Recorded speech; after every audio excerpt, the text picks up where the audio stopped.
Apartment hunting.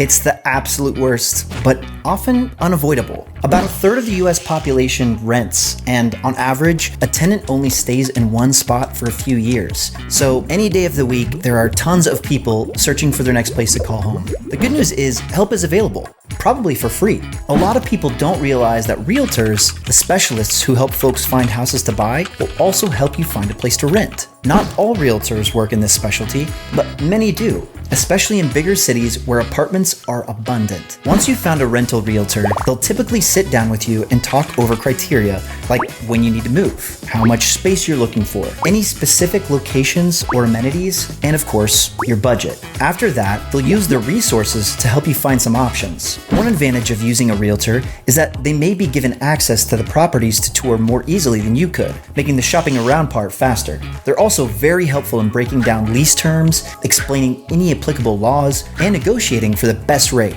But wait, realtors work for a sales commission, right? How can they do that if nothing's being sold? It's possible that your realtor may charge you a fee, usually a percentage of the rent, in exchange for their help.